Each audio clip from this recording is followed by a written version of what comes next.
Bom dia, meus amados irmãos, a graça e a paz do nosso bondoso Deus, o amor do nosso Senhor e Salvador Jesus Cristo esteja em cada um de nós, hoje e sempre, nos fazendo crescer no seu conhecimento e na sua graça maravilhosa.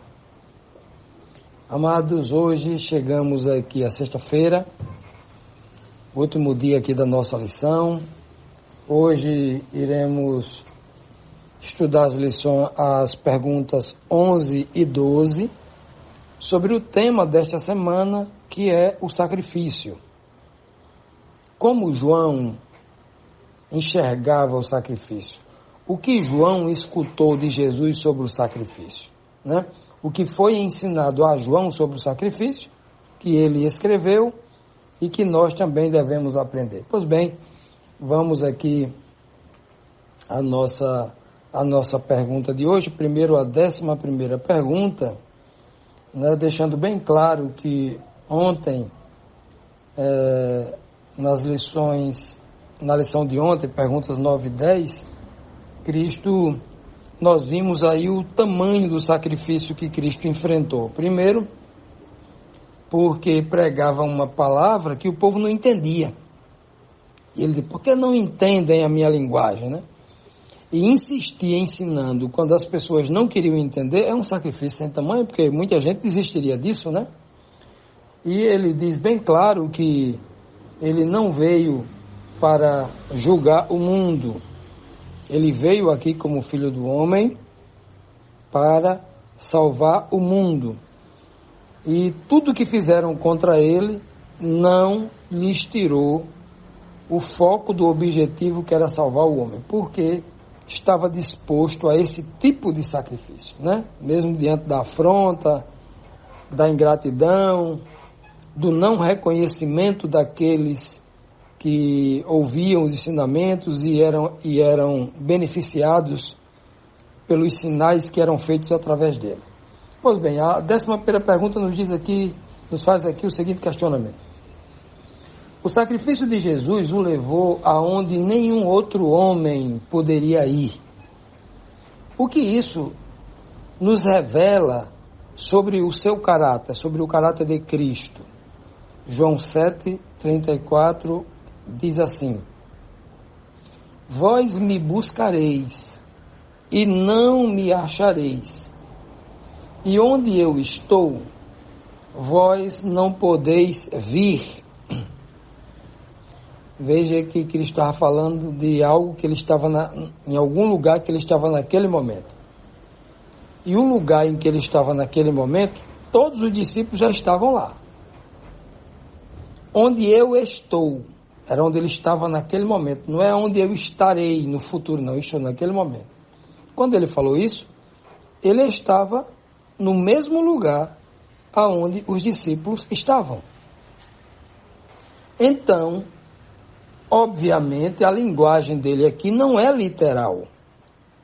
É óbvio, é muito óbvio que ele não está falando de uma linguagem literal, como muita gente faz, utilizando, apegado à letra morta, né?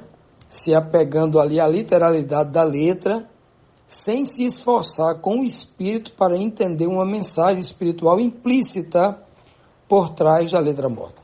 Pois bem, então, quando Cristo fala, onde eu estou, vós não podeis ouvir agora, né? Que está também implícito na mensagem, Cristo fala, onde eu estou. Ora, o único lugar que Cristo estava, que os discípulos ainda não estavam, era no nível de espiritualidade, estava na companhia do Pai, espiritualmente falando. Ele estava no Pai, o Pai estava nele. Para que os discípulos pudessem estar no Pai, era necessário que eles recebessem o Espírito do Pai.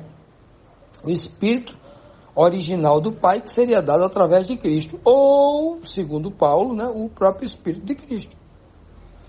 Essa era onde eles deveriam estar espiritualmente, não é?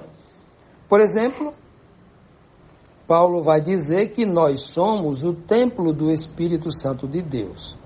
e que Deus habita em nós. Ou seja, Deus está em nós, pode estar em nós. Deus quer estar em nós e pode estar em nós, só depende de nós. Não é? Se acreditarmos na sua palavra, se buscarmos fazer a sua vontade. E nós poderemos estar em Deus, no seu espírito, na sua companhia espiritual, né? No sentido de que se o Pai está na minha mente, no meu espírito, eu também posso estar nele. Então, quando nós analisamos esse contexto, não há outra possibilidade de nós entendermos esse verso. Quando o Cristo fala onde eu estou, e ele vai dizer bem claro, né? Eu estou no Pai, o Pai está em mim, né? Bem claro. E quando o Cristo diz aqui no começo do verso, vós me buscareis e não me achareis. O que ele quis dizer com isso, né? Olha que coisa interessante. Parece até uma fala 100% contrária ao que foi revelado lá no livro de Jeremias, né? Quando o Senhor diz pela boca de Jeremias, buscar-me-eis e me achareis, quando me buscarde de todo o vosso coração. Então vejamos aqui, meus irmãos, que até parece uma espécie de contradição com aquele verso, né? Mas não há nenhuma contradição aqui, não, né?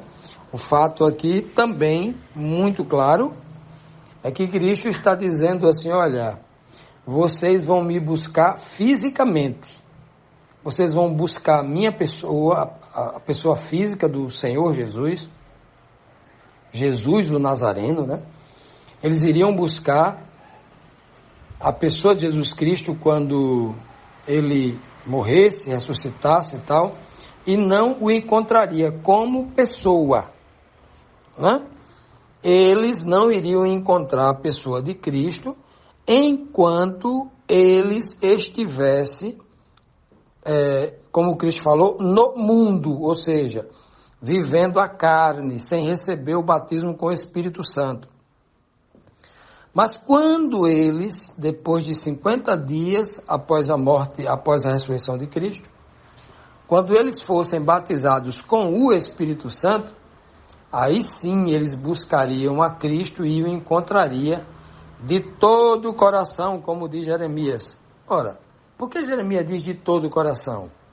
Ou seja, com todo o espírito. A mente dele já não estava mais dividida, 50% no mundo, 50% em Deus, não. Agora todo o espírito, todo o coração estava em Deus. O coração dele seria 100% de Deus. O seu espírito, a sua mente, seria agora a morada permanente do Santo Espírito de Deus. Eles agora buscariam ao Senhor de todo o coração. Continuando, meus amados irmãos, vamos aqui para a nossa próxima pergunta, a pergunta 12 da nossa lição, dando continuidade à questão aqui uma visão, né, compreensão aí do sacrifício. Na pergunta anterior, nós vimos o tamanho do sacrifício que Cristo fez, né? Passando um tempo específico, entre aspas, estando num lugar onde os discípulos não estariam, onde os discípulos não poderiam estar com ele espiritualmente falando, né? É um sacrifício porque houve aqui uma separação, né? E a separação sempre é um sacrifício. E na 12ª pergunta tem aqui o seguinte questionamento. Que tipo de sacrifício há por trás da cena onde os soldados lançam sorte sobre as vestes de Jesus? João 19, versículo 24, diz assim: pelo que disseram uns aos outros, não a rasguemos, mas lancemos sorte sobre ela, para ver de quem será. E de fato os soldados assim fizeram. Veja que os soldados ali, no momento em que eles crucificaram a Cristo, e deixaram ele completamente nu, em pelos, né? Então eles pegaram as vestes de Cristo, tinha as vestes internas e a túnica, né? E tinha um manto.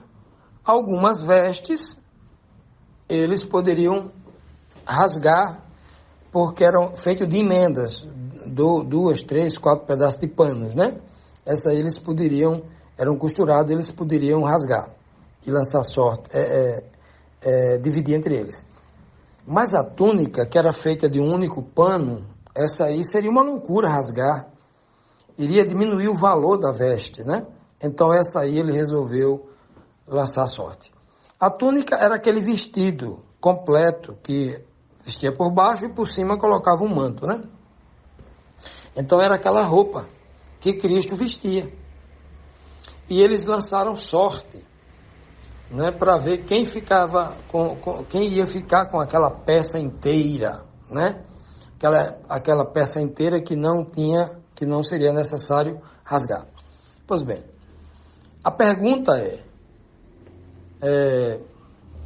que sacrifício há nisso? A gente consegue enxergar espiritualmente alguma mensagem de sacrifício neste ato aí? Olha, o fato deles dividirem as vestes, e vestes nas escrituras sagradas tem uma tipologia da justiça, principalmente quando nós falamos veste de Cristo. O tempo todo o apóstolo Paulo está nos falando para que nós nos revistamos de Cristo. Revestir. Pegar o Cristo, o caráter do Cristo, o Espírito do Cristo, o exemplo do Cristo, e nos vestirmos dele. Revestir quer dizer vestir por cima. Não é? Nós não vamos deixar de ser nós mesmos. Nós nunca perderemos a nossa identidade e nem Deus quer tirar a nossa identidade. É por isso que Paulo usa o termo revestir. Né? Se nós nos vestíssemos de Cristo, nós deixaríamos de ser quem nós somos. Mas quando a gente se reveste, vestir por cima, a gente não perde a identidade. E isso é maravilhoso, isso diz muito sobre o caráter de Deus, né?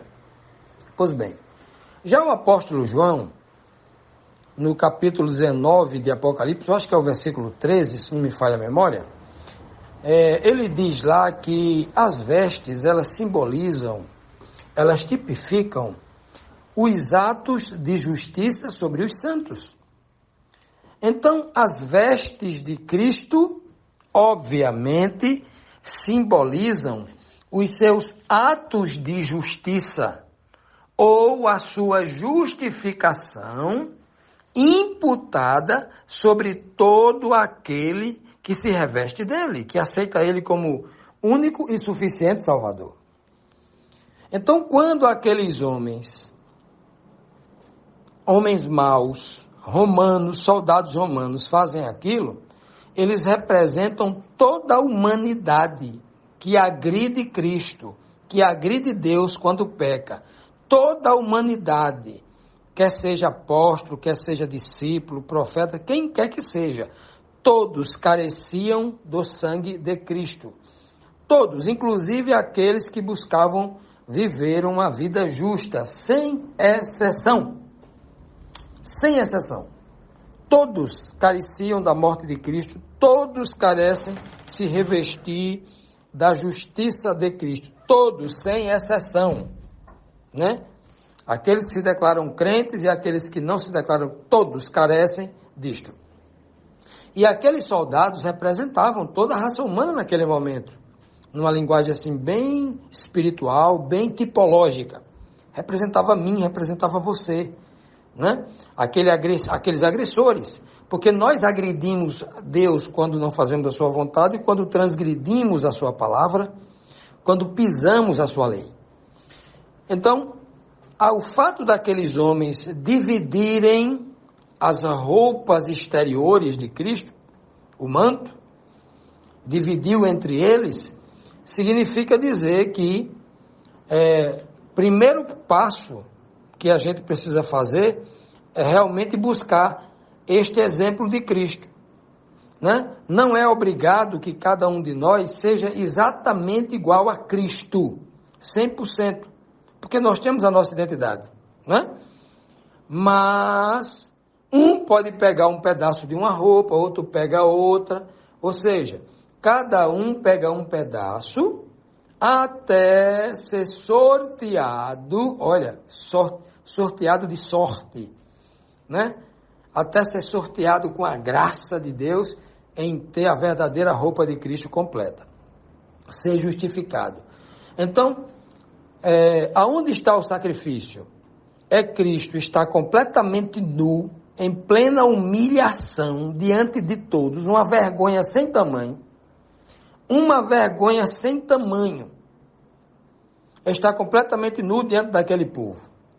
E para Cristo superar tudo isso, é necessário, obviamente, que eles já não estejam onde eles estão, estejam em um nível espiritual muito, muito avançado, né? Para suportar tamanha vergonha, tamanha humilhação. E, mesmo estando nessa condição, um sacrifício sem tamanho, estando nu para que os outros se vistam, ele olha para os seus agressores ali e vê as suas vestes agora que vão vestir aquelas pessoas, né?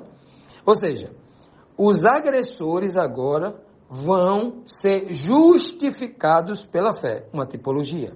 Não estou dizendo aqui que os soldados romanos foram justificados pela fé.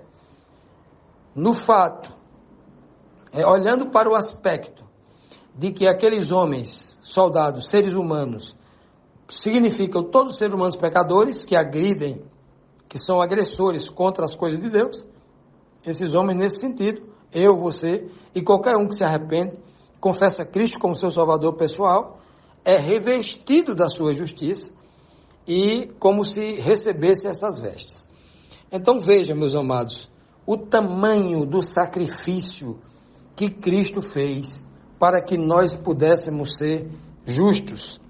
A vergonha que ele passou, ele não quer que nós passamos, porque ele não quer que as pessoas olhem para nós e chamem a gente de injusto, desonesto, mas ele quer que chame a gente de justo.